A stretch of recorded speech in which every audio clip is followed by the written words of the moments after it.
عمومی طور پہ ہم کسی سے محبت اس لیے کرتے ہیں کہ اس کا ہمارے کندھوں پر کوئی احسان ہوتا ہے تو ہم اس کے بدلے میں اس سے پیار کرتے ہیں۔ ٹھٹھرتے موسم میں جب بدن سردی سے کپ کپا رہا ہو اور کوئی بندہ دودھ کا گرم گلاس پیش کر دے، چائے کی پیالی پیش کر دے، تو ساری زندگی اس کا احسان نسلی شخص کو نہیں بھولتا۔ تو کسی کا احسان جو آپ کے کندھوں پر ہو، آپ اس کے احسان کے بوجھ تلے دبے رہتے ہیں۔ یار اگر کسی سے اس لیے پیار کیا جاتا ہے کہ اس کا آپ کے ذمے کوئی احسان ہے، تو مجھے بتاؤ کائنات میں اتنے احسان کسی کے ہو سکتے ہیں جتنے آمنہ کے لال کے احسانات ہیں؟ ہم حضور کے احسانات کے بوجھ تلے دبے ہوئے ہیں۔ میں یہ بات اکثر کہا کرتا ہوں کہ ہمارے بدن پہ اتنے بال نہیں ہیں جتنے رسول اللہ کے احسانات ہیں۔ ہم اپنے وجود میں بھی ان کے مرہون منت ہیں۔ اگر وہ جلوہ گر نہ ہوتے اس کائنات کو خلعت وجود ہی نہ ملتا۔ یہ دنیا بنائی ہی گئی حضور کے لیے۔ انسانیت مقروض ہے جناب رسالت مآب صلی اللہ علیہ وآلہ وسلم کی۔ کیا آپ نہیں جانتے کہ باپ اپنی بیٹی کو زندہ درگور کر دیتا تھا؟ تو بتاؤ یہ کتنا بڑا ظلم تھا۔ اور میرے اور آپ کے آقا و مولا نے اس زمانے میں جب بیٹیوں کو زندہ درگور کر کے باپ فخر کر رہا تھا، فرمایا لوگوں سن لو میری فاطمہ میرے جگر کا ٹکڑا ہے۔ کسی سے اس لیے پیار کیا جاتا ہے کہ وہ صاحب کمال ہے۔ مشاہیر سے لوگ اسی لیے پیار کرتے ہیں، بڑے بڑے سائنسدانوں سے، بڑے بڑے ہیروز سے، قائدین سے، اہل علم سے لوگ اس لیے پیار کرتے ہیں کہ وہ صاحب کمال ہیں۔ تو کوئی لاؤ نا ایسا صاحب کمال جس نے انگلی کا اشارہ کیا ہو چاند ٹکڑے ہو کے قدموں میں آیا۔ کوئی لاؤ نا ایسا صاحب کمال جس کے ہاتھ اٹھے ہوں سورج پلٹ کے عصر کے وقت پہ آیا ہو۔ کوئی لاؤ نا ایسا صاحب کمال جس نے اشارہ کیا ہو درخت قدموں میں آ کے سجدہ ریز ہو گئے ہوں۔ کوئی لاؤ نا ایسا صاحب کمال جس نے اشارہ کیا ہو کھجوریں پکی ہوئی قدموں میں آ کے گری ہوں۔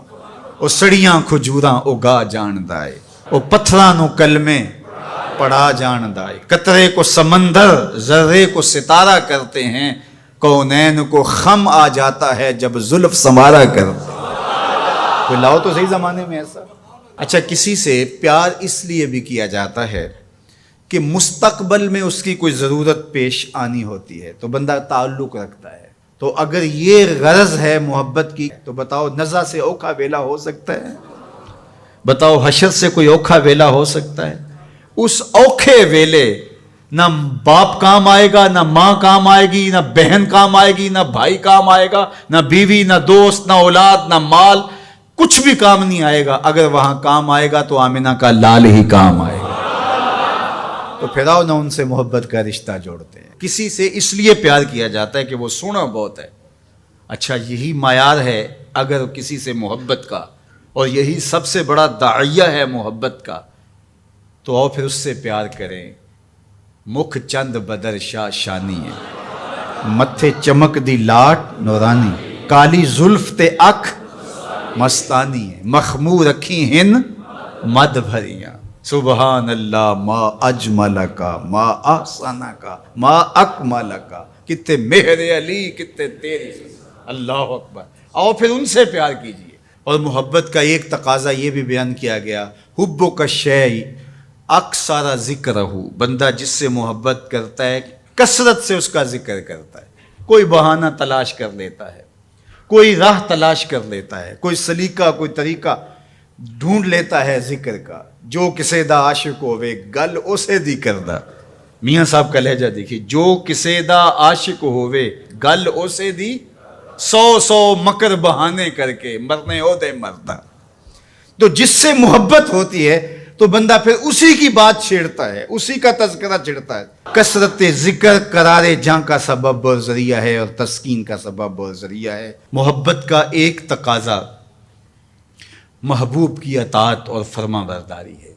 جس سے بندہ پیار کرتا ہے اس کی بات بھی مانتا ہے، اس کے انداز کو اختیار کرتا ہے، اس کے طرز زندگی کو اپنے زندگی میں اتارنے کی کوشش کرتا ہے۔ وہ کیسی محبت ہے کہ محبت ہو اور محبوب کی مخالفت ہو رہی ہو۔ میں اور آپ غور کریں ہمارا کیا کیا حضور کو پسند نہیں۔ سر کی چوٹی سے لے کے پاؤں تک اپنے آپ پر غور کریں، اپنی شادی بیاہ سے لے کے عقیقے ولیمے تک اپنے انداز زندگی پہ غور کریں، اپنے بچپن سے لے کے بڑھاپے تک اپنی زندگی پہ غور کریں، اپنے کاروبار سے لے کر کے طرز معاشرت پر غور کریں، حضور کے نام کے نعرے لگاؤ، حضور پہ درود پڑھو، حضور کے حسن کا ذکر کرو، حضور کی نعتیں پڑھو، محافل سجاؤ، حضور کے لیے قربانیاں پیش کرو، لیکن کیا ہم اپنے جذبات کی قربانی نہیں دے سکتے؟ اپنی زندگی کو ان کی محبت کے سانچے میں نہیں ڈال سکتے؟ اگر ہم نہیں ڈال سکتے ہیں تو پھر ہماری محبت ابھی خام ہے، ابھی کچی ہے۔ یہ ربیع الاول کا موسم یہ ہمیں موقع فراہم کرتا ہے۔ کثرت ذکر محبت کی نشت کا سبب ہے، حضور کے جمال کا تذکرہ حضور کی محبت کی نشت اور نہضت کا ذریعہ ہے، حضور کے فضائل و مناقب کی باتیں سننا حضور سے پیار کو بڑھانے کا ذریعہ ہے، اور پیار جب پیدا ہوتا ہے تو پھر اس کا لازمی نتیجہ عمل اور عملی زندگی بھی ہے۔ اس لیے اس موسم کو بھرپور گزاریے گا، اچھے انداز سے گزاریے گا، اور میلاد کے نام سے کسی خرافات سے اپنے آپ کو محفوظ رکھیے گا۔ یہ دھوم دھڑکے، یہ ڈھول باجے اور یہ رسے باندھ کر کے راستوں کو بلاک کر کے لوگوں کو اذیت پہنچانا، یہ میرے نبی کا طریقہ نہیں ہے۔ خوبصورت انداز سے گھروں میں درودوں کی محافل سجائیے گا، اپنے بچوں کو بٹھا کے سونے محمد پہ درود پڑھیے گا، مساجد میں حضور کے ذکر کی محافل کیجیے گا، صدقہ و خیرات کیجیے گا، اپنی ہمسائیگی پر، اپنی رشتہ داری پر غور کیجیے گا، اور جہاں ضرورت ہو وہاں آپ ان کی مدد کے لیے پہنچیں۔ یہ میرے حضور کا طریقہ اور یہ حضور کا انداز ہے۔ پیر کے دن کا ان ایام کے اندر آپ سے ممکن ہو تو روزہ رکھیے گا، یہ حضور کی خوشنودی کا سبب ہے۔ اللہ کے حضور شکرانے کے نوافل ادا کیجیے گا۔